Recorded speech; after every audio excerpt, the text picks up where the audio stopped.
Breaking news समाज से share कंदासीं। मलीर जे गराब सिटी पुलिस जबरदस्त कार्रवाई करे वडे मिक़दार में गुटखा मावा हथ करे बिन जवाबदारन यूनुस ए इहसानुल्लाह के गिरफ्तार करे वरतो आहे। SSP मलीर सैयद इरफान वादो जो समनायत जवाबदार कार में गुटखा ए मावा सप्लाई कंदा हुआ।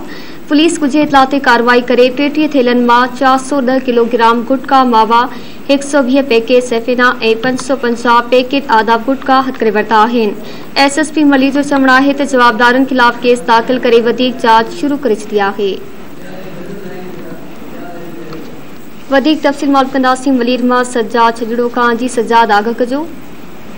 जी तव्हांखे ॿुधायो त जेको आहे मलीर पुलिस जेको आहे उन जे पारां जेको आहे मनशात फरोशन खिलाफ़ जेको आहे कार्रवाइयूं तेज़ हली रहियूं आहिनि। मलीर जे गडाफ सिटी पुलिस पारां ज़बरदस्त कार्रवाई कई वई आहे जंहिंमें वॾे मिक़दार में गुटखो माओ हथ करे ॿिनि जवाबदारनि यूनुस ऐं एहसान हक़ खे गिरफ़्तार करे वरितो आहे। जवाबदार जेको आहे APA 1020 कार में गुटखा मावा सप्लाई कंदा हुआ। SSP मलीर जो चवणु आहे ऐं पुलिस ॻुझ इतला ते ही कार्रवाई करे जेको आहे 33 थैलनि मां 110 किलोग्राम गुटखा मावा 1020 पैकेट 1020 पैकेट जेके आहिनि उहे सफ़ीना ऐं 550 पैकेट आदाब गुटखा हथ करे वरिता आहिनि। SSP मलीर जो चवणु आहे त मनशात हिकिड़ो ज़हरीलो नशो आहे ऐं जेको जी ज़िंदगी ख़त्म करे छॾे थो ऐं नौजवान नस्ल तबाह थी रहियो आहे जंहिंखे रोकण जे लाइ सख़्त हुकूम जारी कयल आहिनि। सॼे मलीर में सख़्ती सां जेको आहे मनशात खिलाफ़ जेको ऑपरेशन जारी आहे ऐं हर थाणे जी जेको आहे सो पाण निगरानी कयां थो ऐं रोज़ाना जे बुनियाद ते जेको आहे सो इन जी जांच कई थी वञे।